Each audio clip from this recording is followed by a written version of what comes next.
Avec moi. Sans plus tarder, ce matin, nous allons nous lever dans la présence de Dieu pour prendre 1 Samuel chapitre 2. Avec ce sous-thème que nous allons choisir, la crainte de Dieu toujours. Et nous allons lire la parole de Dieu.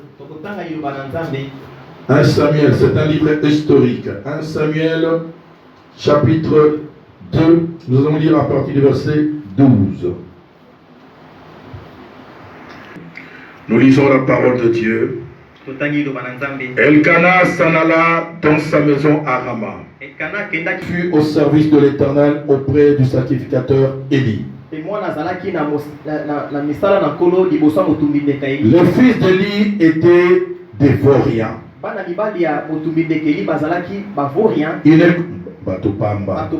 Ils ne connaissaient pas l'Éternel.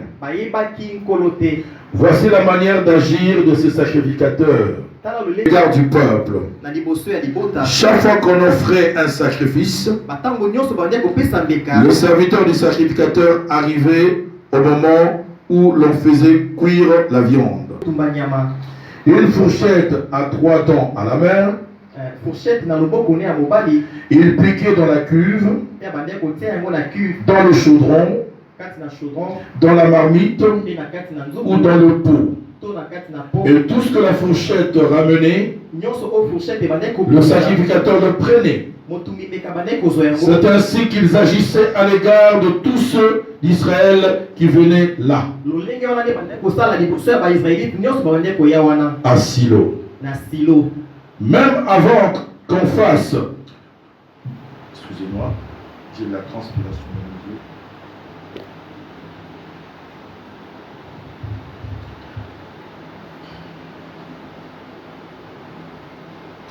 Même avant qu'on fasse brûler la graisse,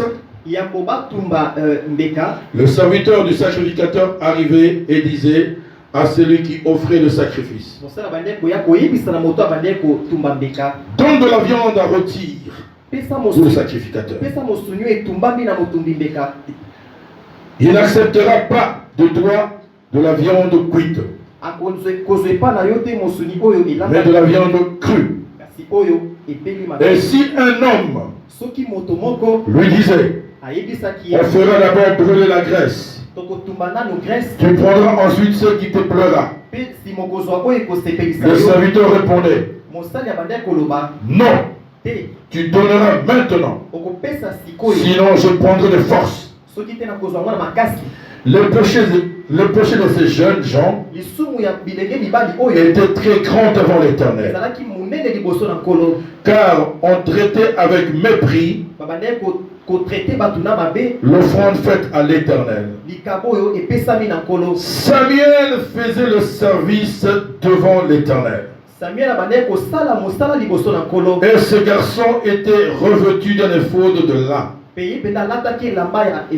Sa mère lui faisait chaque année un petit vêtement et lui apportait en montant avec son mari pour offrir le sacrifice annuel. Nous passons au verset 22. Élie était fort âgé. Et il a appris comment ce fils agissait à l'égard de tout Israël. Il a appris aussi qu'il couchait avec les femmes qui s'assemblaient à l'entrée de la tente de la rencontre. Il leur dit: pourquoi faites-vous de telles choses? Car j'apprends de tout le peuple vos mauvaises actions. Non, mes fils, ce que j'entends dire n'est pas bon. Vous poussez le peuple de l'Éternel à la transgression. Si un homme pêche contre un autre homme, Dieu le jugera. Mais si un homme pêche contre l'Éternel, qui intercédera pour lui? Mais ils n'écoutèrent pas la voix de leur père, car l'Éternel voulait le faire périr. Le jeune Samuel continuait à grandir. Et il était agréable à l'Éternel, aussi bien qu'aux hommes. Alléluia. Amen. Le verset 29. Pourquoi foulez-vous aux pieds mon sacrifice et mon offrande que j'ai ordonné de faire? Dans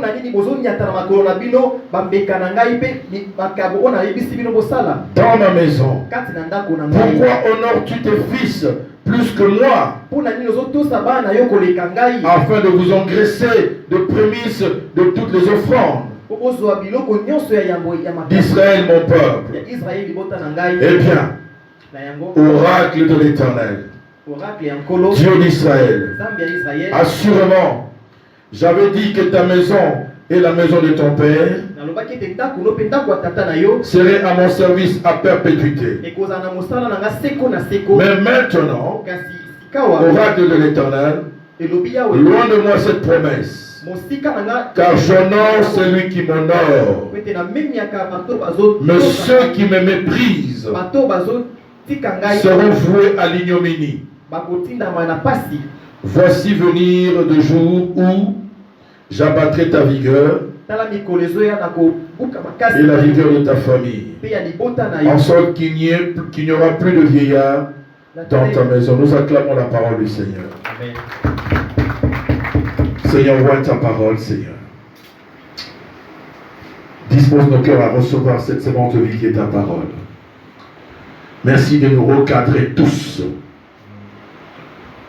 pour que nous puissions nous rectifier et que nous puissions marcher sur le droit chemin dans la crainte de ton nom et que nous soyons des hommes et des femmes qui t'honorent, qui te craignent. J'abandonne ces instants sous la conduite du Saint-Esprit. Conduis-nous au nom de Jésus-Christ notre Seigneur. Amen. Amen. Prenons place, bien-aimés. Alors, je ne suis pas venu prêcher en ces lieux la prospérité, la richesse et tout. Mais je suis en train de parler de quelque chose qui peut t'amener à la prospérité. Je suis en train de t'amener à quelque chose qui pourra te donner de lendemain meilleur. Pourquoi, bien-aimé, à la lumière des Écritures, nous avons suivi beaucoup d'attention ce texte de 1 Samuel chapitre 2. On nous parle ici, bien-aimé, du sacrificateur Élie, de ce deux fils. On nous parle également d'un jeune serviteur qui était dans la maison de Dieu, Samuel. Samuel, c'est un jeune homme qui avait la vocation et pourtant il ignorait qu'il avait la vocation. Dieu l'avait appelé parce que la mère l'avait consacré à Dieu. Sa mère Anne était une femme stérile que Dieu avait rendue stérile. Mais un jour, il dira au sacrificateur, si Dieu me donne un fils, je le prêterai à Dieu. Il sera au service de Dieu. On nous parle ici de trois types de personnages importants. Et c'est par là que nous allons tirer notre enseignement. Alléluia. Alléluia.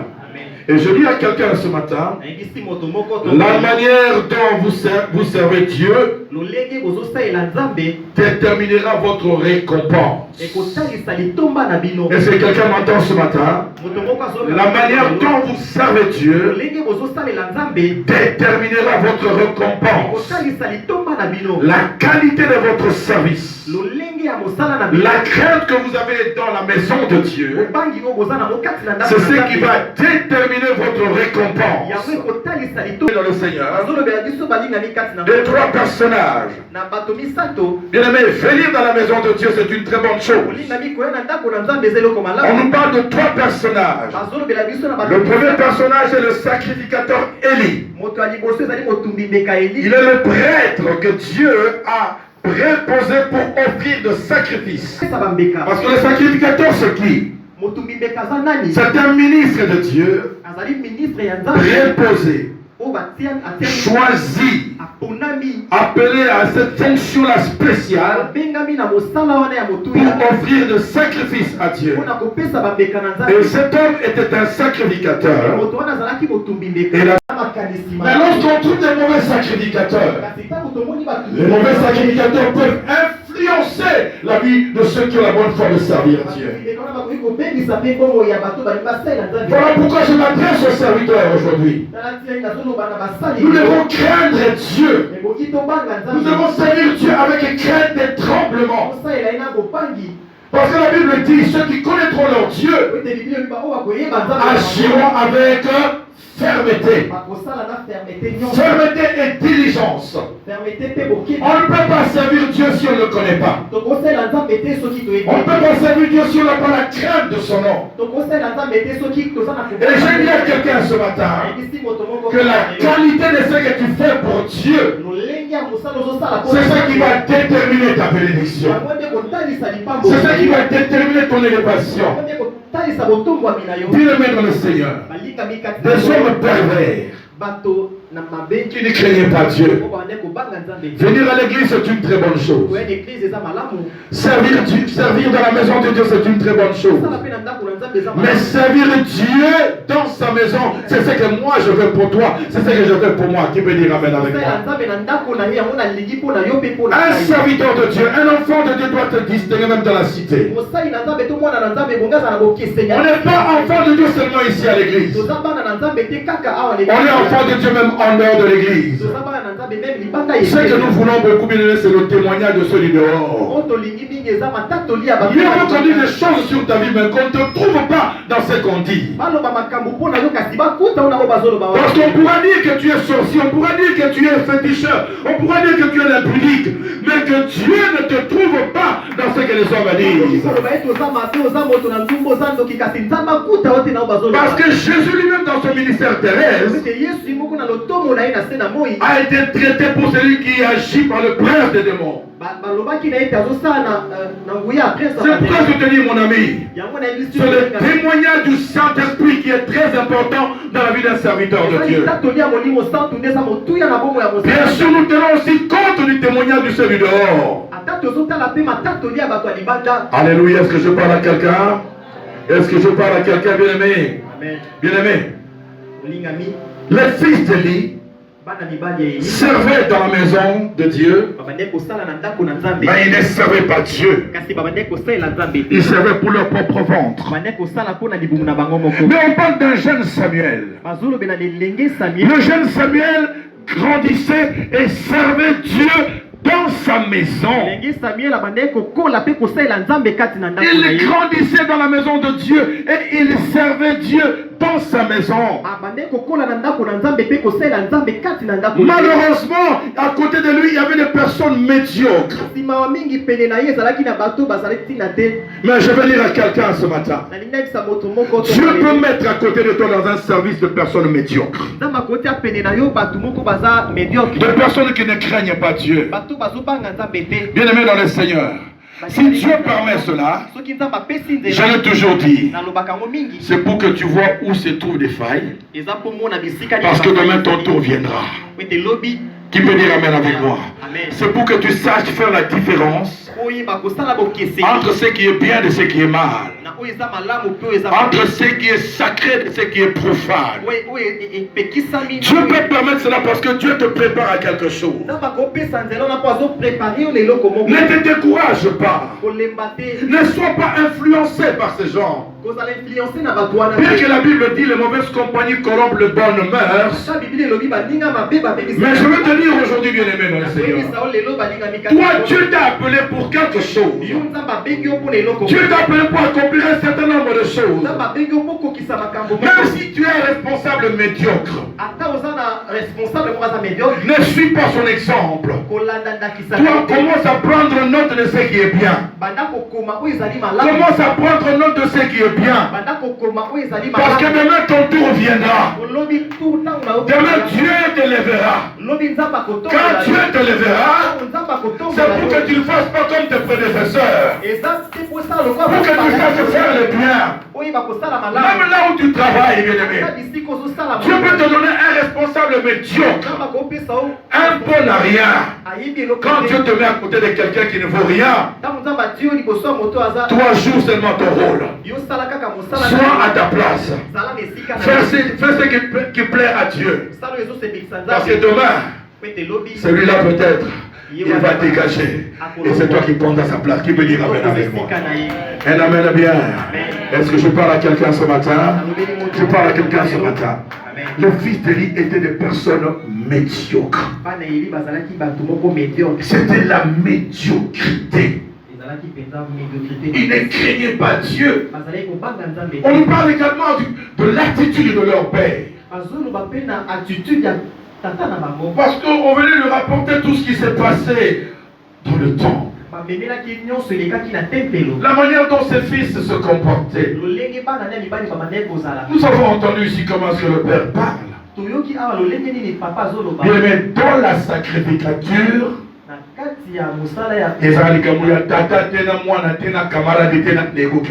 avec moi. Quand quelqu'un ne fait pas bien son travail, quand quelqu'un est en train de profaner le temple, quand quelqu'un est en train de suivre le temple, il faut le suspendre. Qui peut dire amen avec moi? Il faut le suspendre, il faut le faire asseoir. Il faut qu'il passe par des preuves collectives. Même si c'est un pasteur, c'est un ancien qui ne craint pas Dieu, il faut le faire asseoir. Est-ce que je parle à quelqu'un? Est-ce que je parle à quelqu'un? Mais nous avons entendu ici la manière dont les sacrificateurs parlaient à ses fils. Oui, mes enfants, m'apprennent tout ce que vous êtes en train de faire dans la maison de Dieu. Ce que vous faites, bien aimé, n'est pas bon aux yeux de Dieu. Vous savez, si un homme se dresse contre un homme, bien aimé, Dieu peut le juger. Mais si toi tu cherches des problèmes avec Dieu, qui pourra te justifier? Arrêtez de faire ça. Pendant qu'il disait arrêtez de faire ça, le fils continuait à sacrifier. Alléluia. Bien aimé, je dis à nous qui servons dans la maison de Dieu, ne jouons pas avec la sacrificature. Qui peut dire amen avec moi? Le péché dans la sacrificature amène la mort. Qui peut dire amen avec moi? Un amen bien. Un amen bien. Et la Bible dit ici, dans la parole de Dieu, comme il était incapable de réprimer ses enfants et de les sanctionner. Ces enfants qui suivaient la maison de Dieu, il était incapable de les réprimer. Et la Bible dit ceci: Dieu a laissé ses enfants-là continuer à faire le mal. Vous savez, bien aimé, je veux dire à quelqu'un une chose. Quand tu vois que tu vis dans le péché, que tu sers Dieu, et que tu t'attaches à ce péché-là, tu as du mal à te détacher, et que tu continues à servir Dieu, sache que Dieu est en train de préparer quelque chose de mal pour toi. Est-ce que je parle à quelqu'un? Alléluia. Si tu vois que tu vis dans le péché, tu touches à ce qui est sacré, à ce qui est consacré à Dieu, et que tu continues à vivre dans le péché, tu persistes dans le péché, c'est que quelque chose de mauvais est en train de se préparer pour toi. La Bible dit ici, Dieu voulait les détruire à cause de leur comportement. Parce que leur papa aussi, leur père aussi, le sacrificateur, était incapable de le réprimer. Nous allons voir les conséquences fâcheuses. Qu'est-ce que Dieu va dire ici? Dieu dira ceci: pourquoi foulez-vous au pied mon sacrifice et mon offrande que j'ai ordonné de faire dans ma demeure? Bien-aimé, la grâce que Dieu t'a accordée, ne la foulez pas aux pieds. Alléluia. Être serviteur de Dieu, bien-aimé, n'est pas une option. Être serviteur de Dieu n'est qu'une grâce. Quelqu'un dit amen avec moi. Ce n'est pas parce que tu es serviteur de Dieu, tu vas te voir comme tu étais le plus grand, le plus beau, le plus intelligent, le plus loin de tous. Servir Dieu dans sa maison, être serviteur n'est qu'une grâce. Et je dis à quelqu'un, ne foule pas la grâce de Dieu aux pieds. Ne foule pas la grâce de Dieu aux pieds. À cause, bien-aimé, de cette désobéissance, à cause du manque de crainte de l'Éternel, parce que ces serviteurs pervers n'honorent pas Dieu. Dieu dit ceci: j'honore celui qui m'honore, et je déshonore ceux qui me déshonorent. Toi qui déshonores Dieu, toi qui continues à servir, à venir dans la maison de Dieu, bien-aimé dans le Seigneur, Dieu est en train de te parler encore aujourd'hui. Toi qui vis dans le péché, toi qui demeures dans le péché, tu dois te débarrasser de ces filets de l'oiseleur. Dieu est en train de parler à quelqu'un aujourd'hui. Le message d'aujourd'hui est un message prophétique qui s'adresse à quelqu'un.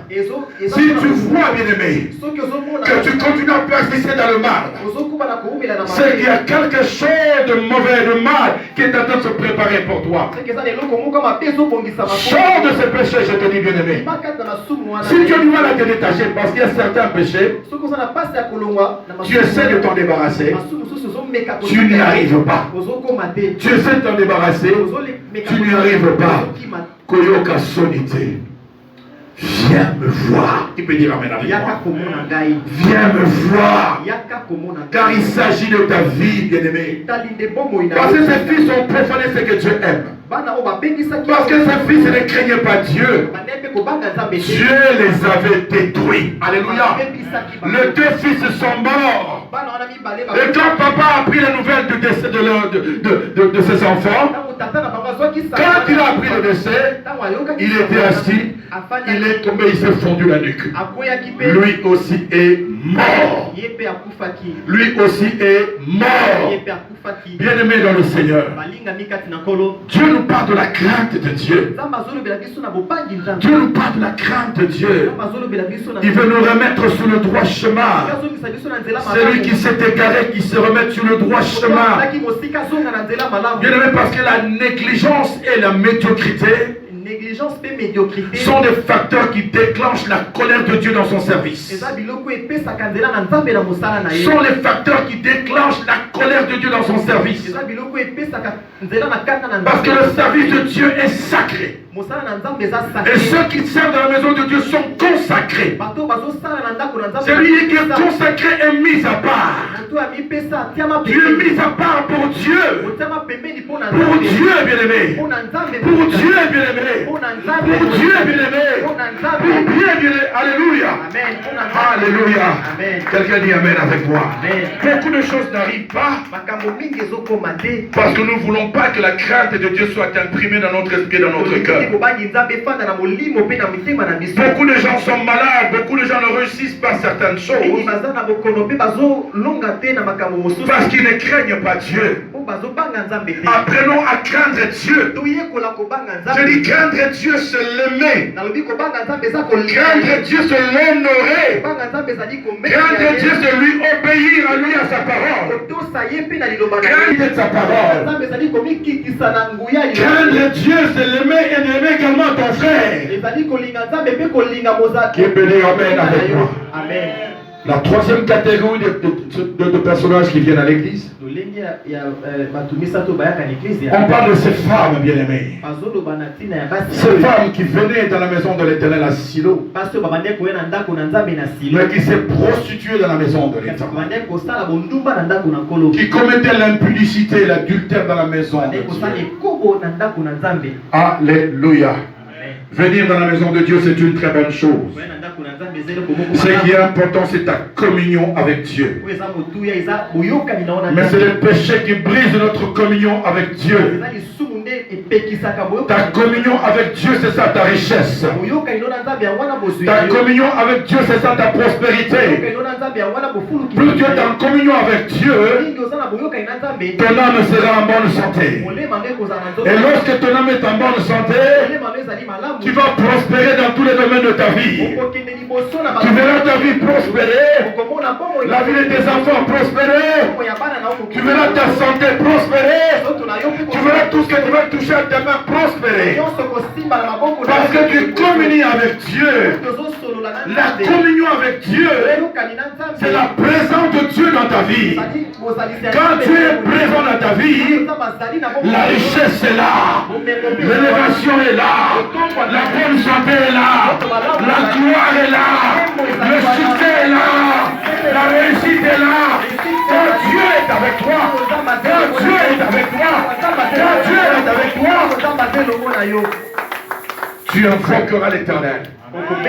Et l'Éternel te dira, mais voici.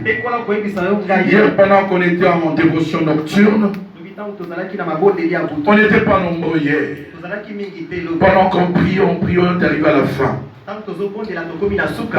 Dieu me dit, je suis ton bon berger. J'ai dit à ma soeur, Dieu nous dit qu'il est notre bon berger. Vous savez, ça c'est formidable.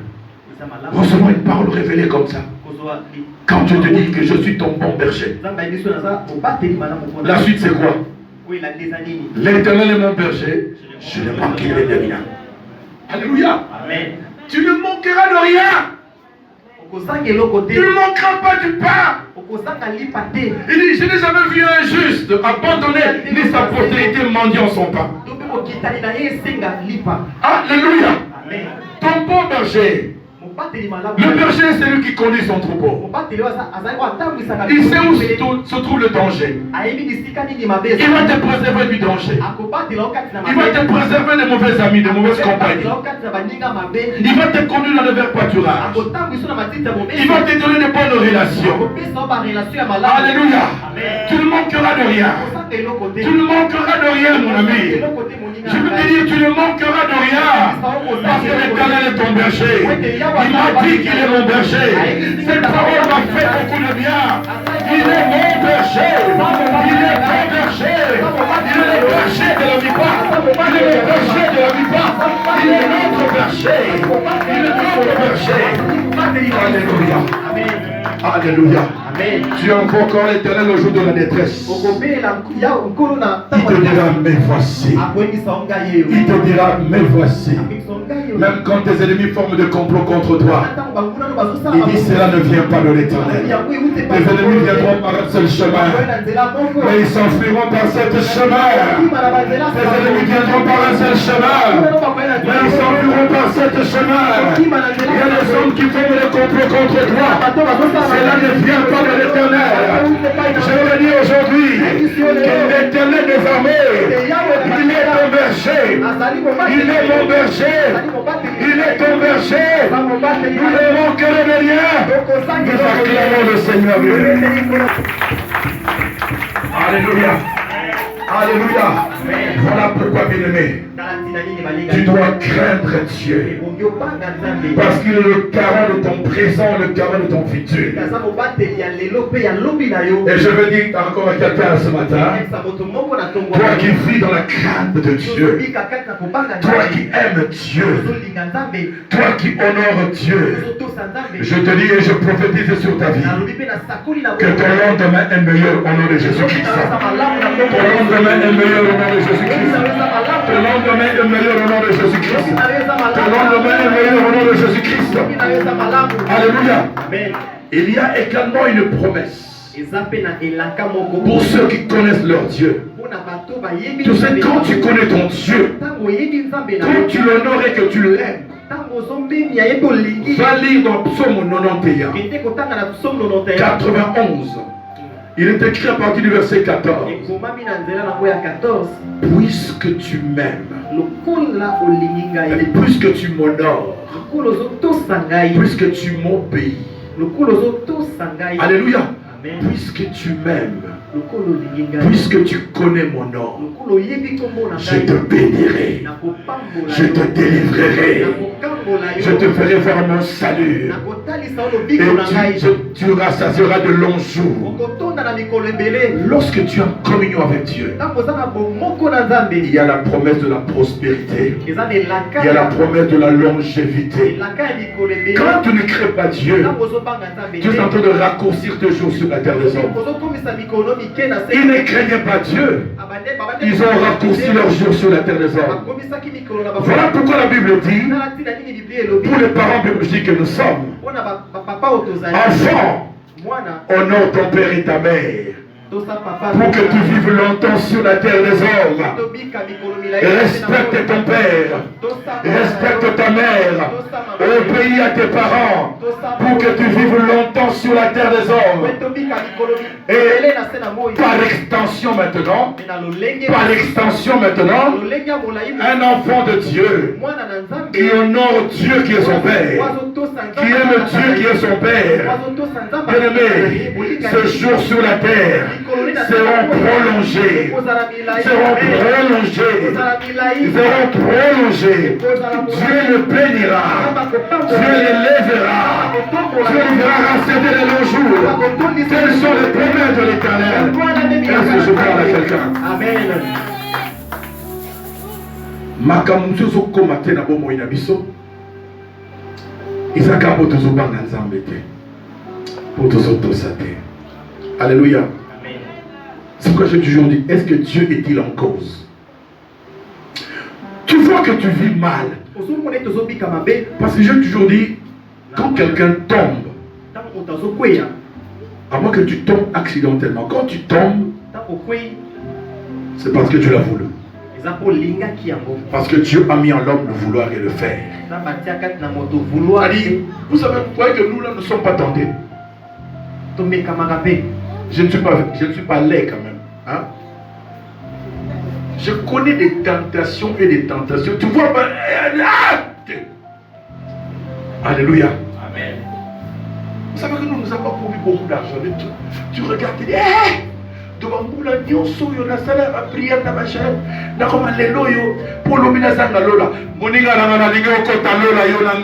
qui peut dire amen avec moi?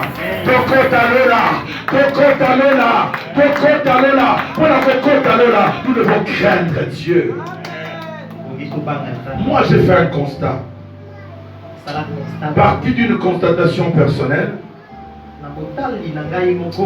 j'ai compris qu'en Afrique, ici précisément dans mon pays à Kinshasa, au Congo plutôt, les gens prient beaucoup.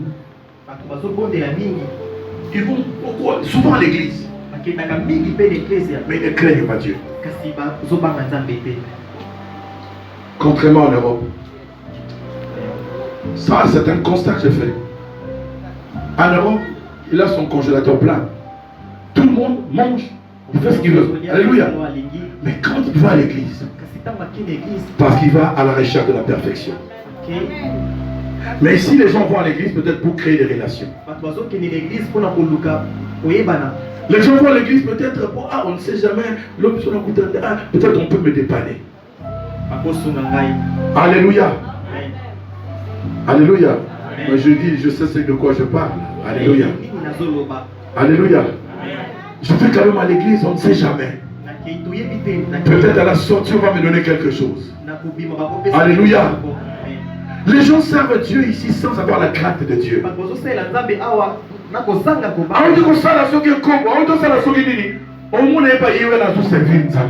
Il n'y a pas de crainte de Dieu. Et bien aimé, je veux dire à quelqu'un, apprends à connaître Dieu. Qui peut dire amen avec moi? La crainte de Dieu, c'est un charisme. Parce que dans les charismes de l'esprit, quand vous lisez dans Ésaïe chapitre 11, on dit un rameau sortira du tronc d'Isaïe. Un rejeton naîtra de ses racines. L'Esprit du Seigneur reposera sur lui. 2 points, je l'expliquais. On commence. Esprit de sagesse et d'intelligence. Donc l'esprit de sagesse et d'intelligence sont 2 charismes de l'esprit. Ce sont des dons que tu peux demander au Saint-Esprit, qui te donne l'esprit de sagesse et d'intelligence. L'esprit de sagesse, c'est cette sagesse qui te permet de discerner les choses de Dieu. Quand tu as l'esprit de sagesse, tu sauras faire le discernement entre ce qui est bien et ce qui est mal. On parle encore de l'esprit de conseil et de force. L'esprit de conseil et de force sont également 2 charismes de l'esprit. Tu dois le demander, bien-aimé. Celui qui a l'esprit de conseil et de force, c'est celui qui arrange toujours les situations difficiles. Alléluia.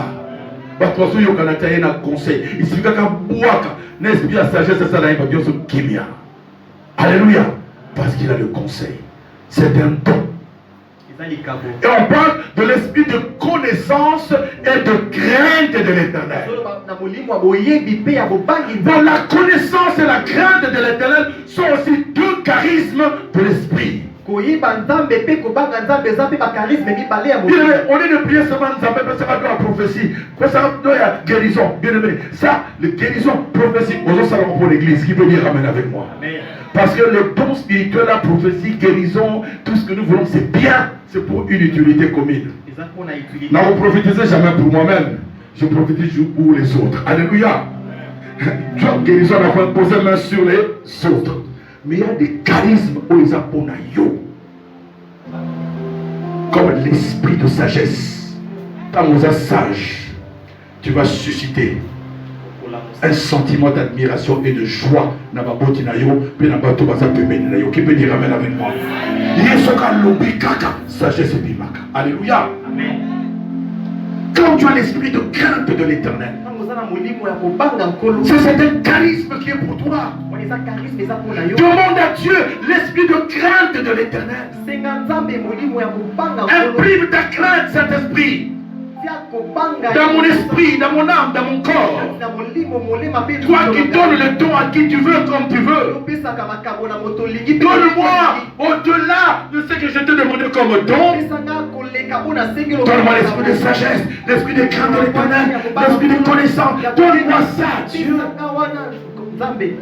Tu ne peux pas craindre Dieu quand tu le fais de toi-même.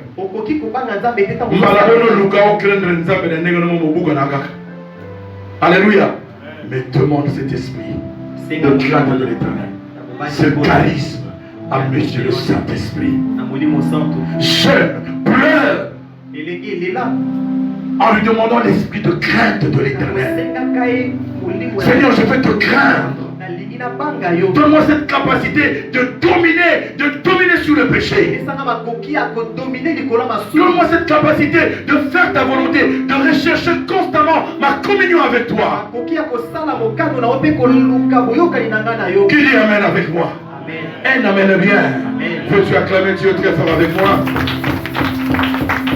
Veux-tu acclamer Dieu très fort avec moi? Alléluia. Et je m'adresse aux parents maintenant. Élie était incapable de réprimer ses enfants. Lui aussi, il est mort. Alléluia. La Bible dit, parents, n'épargne pas la verge à votre fils. Il y a des parents qui ont du mal à corriger leurs enfants. La Bible n'épargne pas la verge à ton fils, de peur que tu le perdes dans sa folie. Alléluia. N'épargne pas la verge. Vous savez, moi, Dieu m'a donné 10 enfants. Excusez-moi, je ne parle pas de moi, mais c'est un témoignage. Je veux qu'on comprenne. Dieu m'a donné 10 enfants. Je témoigne. 10 enfants, j'ai eu 8 filles et 2 garçons. Moi, j'ai vécu dans le monde, j'étais un mondain. Il y a plus de 20 ans, bien aimé, je dirais bien que j'ai trié, mais j'étais dans le monde encore. Et quand tu as commencé à me donner des enfants, bien aimé, des filles, je dis que je ne voudrais pas que mes filles vivent ce que moi j'ai vécu dans ma jeunesse. Maman on était là, il sait que j'étais un papa très sévère. Très sévère et gâteau en même temps. Alléluia. Donc je blague, je joue avec mes enfants. On sort, on rigole. Mais quand il s'agit des choses sérieuses, des choses de Dieu, je mets un autre manteau. Alléluia. Si vous voyez ces enfants-là, vous dites aujourd'hui, Dieu les a bénis, ils chantent, ils servent Dieu, ils font ceci, bien aimé, parce que je savais les réprimer. Il faut savoir réprimer les enfants, bien aimés. Il faut savoir réprimer. À cause de son comportement, Dieu lui a dit, j'honore celui qui m'honore. Tu as plus honoré tes enfants que moi, l'Éternel. Tu es incapable de réprimer tes enfants. Ils ont fait ce qui est odieux aux yeux de l'Éternel. C'est comme si tu les as accompagnés dans leur action. Tu n'as pas sanctionné tes enfants. Bien aimé, nous devons corriger nos enfants. Et par l'extension de l'église, bien aimé, quand un serviteur de Dieu se comporte mal, il doit subir des épreuves correctives. Pourquoi les épreuves correctives? C'est pour l'épargner de la mort. Tu peux dire amen avec moi. C'est pour l'épargner de la mort. Je ne veux pas que tu meurs dans tes offenses. Je ne veux pas que l'Éternel détruise tout ce qui est en toi à cause de tes offenses. Et je parle à tous les responsables de service. Lorsqu'il y a un serviteur qui ne vit pas bien, qui vit dans le péché, faites-le-moi connaître, bien-aimé. Ne laissez pas ces serviteurs continuer à vivre dans les péchés et vivre et continuer en même temps à servir Dieu. Parce que Dieu peut détruire sa vie. Il y a des vies qui sont détruites, bien-aimés. Peut-être Dieu a touché la maternité de quelqu'un. Peut-être qu'il a touché le travail de quelqu'un. Il y a une mort spirituelle dans ta maternité. Il y a une mort spirituelle dans ton travail. Tu as les diplômes, mais tu ne peux pas travailler parce que tu as négligé le travail du Seigneur. Tu as l'intelligence, mais tu ne prospères pas, bien-aimé. Dieu a détruit ce qui pouvait t'amener à la prospérité. Dieu est capable de le faire, mes amis. Voilà pourquoi je dis à quelqu'un, à toi qui sers Dieu, à toi qui viens dans la maison du Seigneur, à moi aussi qui sers Dieu, servons Dieu avec crainte et tremblement. Servons Dieu avec crainte et tremblement. Alléluia. Avec tremblement, mes amis. Tu risques de passer à côté de ce que Dieu a préparé pour toi.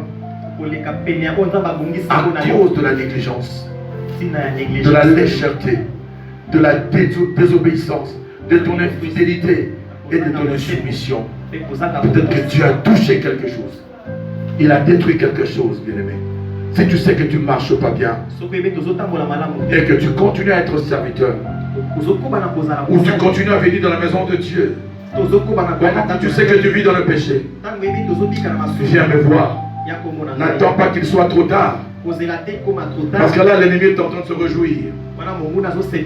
Et j'avais dit autrefois, chaque fois que tu sers Dieu et que tu invoques Dieu, Dieu dans son amour, il veut te bénir. Il veut bien te bénir. Parce qu'il dit, demandez, je vous donnerai. Il est parole. Il descend la bénédiction. Comme toi, tu sers le diable. Dès que la bénédiction arrive, le diable le récupère. Parce que lui, il n'a rien. C'est qu'il récupère de toi. Il le donne à ceux qui le servent. Voilà pourquoi il dit, je prie, je ne vois rien. Mais ceux qui ne prient pas réussissent. Et la Bible dit, n'envie pas le méchant qui prospère. N'envie pas le méchant qui prospère. Il est comme une fleur. Il est comme l'herbe. À un moment donné, il va sécher et il va tomber. Mais je sais quand Dieu te bénit, quand Dieu te rend prospère, la Bible dit ceci, que c'est la bénédiction de l'Éternel qui enrichit. Et Dieu n'a fait suivre d'aucun chagrin. Quand Dieu te bénit, tu es béni. Quand Dieu te bénit, tu es béni. Quand Dieu te bénit, tu es béni. Alléluia. Crains seulement Dieu. Crains Dieu. La médiocrité dans le service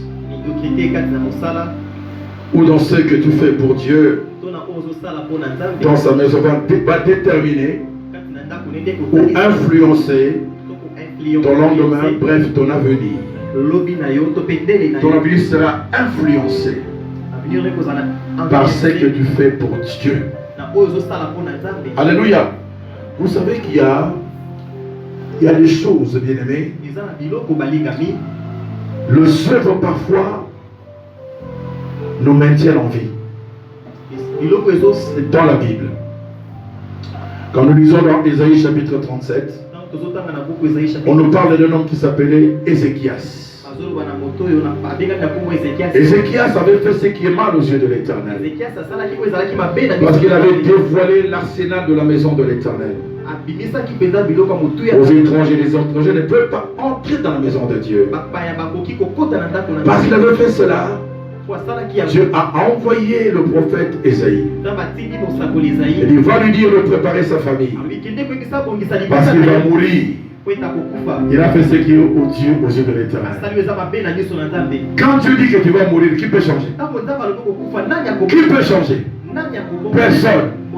Mais écoutez la prière de cet homme. Il dit, Éternel, j'ai bien reçu ce que tu viens de dire. Mais souviens-toi de moi. J'ai marché devant ta face avec intégrité de cœur et fidélité. Souviens-toi de moi. Effectivement, c'était un homme intègre. C'était un homme fidèle à Dieu. Les œuvres, les bonnes œuvres, bien aimés, peuvent changer la sentence de Dieu sur ta vie. Quand il a dit ça, souviens-toi de moi, Seigneur. Je marchais devant ta face avec fidélité et intégrité de cœur. Quand il a prié comme ça, la Bible dit qu'il avait répandu d'abondantes larmes. Et le prophète était parti. Pendant qu'il traversait la cour royale, voilà encore la parole de l'Éternel. Retourne auprès d'Ézéchias. Va lui dire qu'il ne mourra plus. Je lui donne encore 15 années de vie.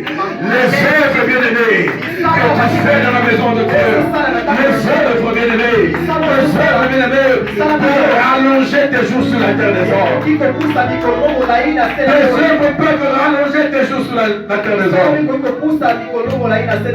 Crains Dieu, sers Dieu avec tout ton cœur, avec toute ton âme, avec toutes tes pensées. Tout ce que tu fais pour Dieu, tu dois le faire avec conséquence. Ne fais rien pour rien.